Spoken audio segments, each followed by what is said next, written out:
transformational government, about change, about seizing opportunities. What I'm going to try to do now is bring it back down to what does that actually mean day to day for public service. Just touching on some very broad issues whilst I do so. When I've been talking about this in previous years, we've talked about government being like a limited company. So the government of the British Virgin Islands is limited, acting like a private sector organisation in terms of its performance, what it does day to day, how it acts. I'm going to change that today and say it should be government PLC. And why I say PLC versus just limited is absolutely fundamental.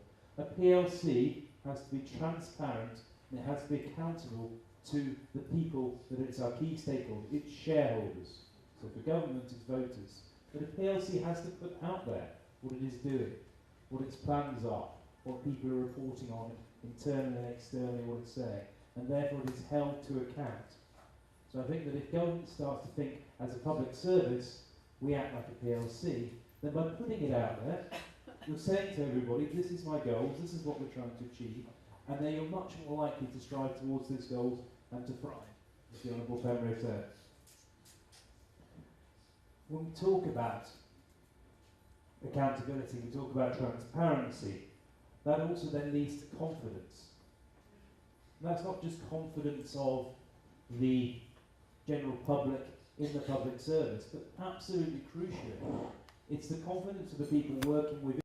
Without public servants, public officers having that confidence in their own organisation, you're hamstrung from the outset.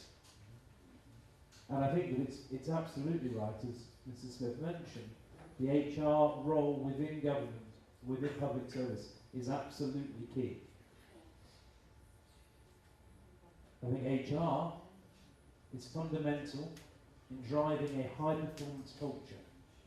And a high-performance culture is a culture then that allows the best people within government to thrive. It allows those people that are struggling within government to be helped out, to be assisted, to be driven, to improve their performance, and all be pulling towards that same aim. The same aim you've been telling people about. It also means that change is not something to be feared. People in high-performance cultures don't fear change. They see it as an opportunity. They champion change, they welcome it, and they fight for it. That change then becomes continuous and creative. And it's a bit of a spiral, so it inspires confidence, and it inspires transparency and accountability. And it cycles round and round and round in a virtuous cycle, where everything always then improves. People talk about the public sector, and there's been all sorts of surveys done being an inefficient, large body of individuals, and this is offshore, wherever, mid-shore, and therefore not very good at adapting to change and dealing with change. Well, I would challenge that, particularly in the sorts of jurisdictions that our panellists are from, and of course we see here today. They're saying, actually, we're a small jurisdiction. Our public sector, whilst being the predominant organisation, our civil service within this jurisdiction, is still a relatively small organisation. So therefore, we can be nimble. We can break down the different silos between our ministries and our divisions. We can work together, and we can be nimble with regards to change. And therefore, we shouldn't be reactive. We should be being proactive. And that is what allows us to deal with and react to and develop the transformational sorts of policies we've been hearing about today in terms of tourism, financial services, and in general policy working together. By being nimble, proactive, and not afraid of change, the public service can be fit for purpose in the 21st century, and therefore all the things that my distinguished panellists have been talking about can be achieved. Within that, though, we do have to acknowledge that there are things that cannot be done within public service.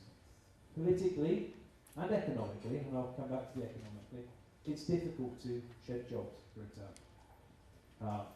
It may be that someone could do a feasibility study and say, well, actually, public services, 10%, too many staff working for it. But actually, economically, in such a small environment, it doesn't really make any sense to try and make those staff cuts, because then those people have to be supported by the state, they become a bit of a drain on the economy, and they're not putting money back into the economy and generating it.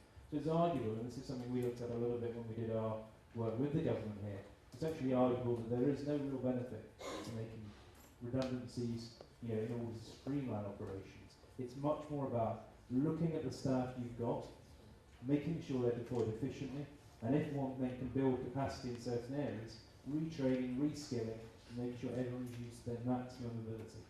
So that's an acknowledgement of a limitation that is maybe specific to these sorts of island nations. The UK thrives for its public service and has benefited from it, not here. Scope, that's another limitation. We've got to be very aware of what a public service should be doing. What are their skill sets? Public service shouldn't be running McDonald's. That's for someone from the private sector with international, with the right skills to be able to do that.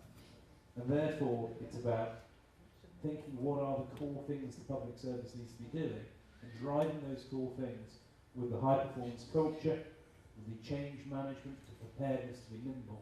And that is what I think public service needs to look like to be smart, to be able to be transformative in the way that we've all been talking about. And so we go back to government PLC. Well, that's exactly what the best PLCs, the best limited companies are doing. That is how they look, that is how they look at themselves, and how they drive themselves forward.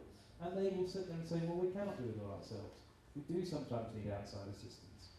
At the firm I work for, KPMG, I've just spent a week in the UK doing various training courses. We didn't run those ourselves. We had external consultants come in and run those courses. I had a business psychologist working with me for the last week, which was scary.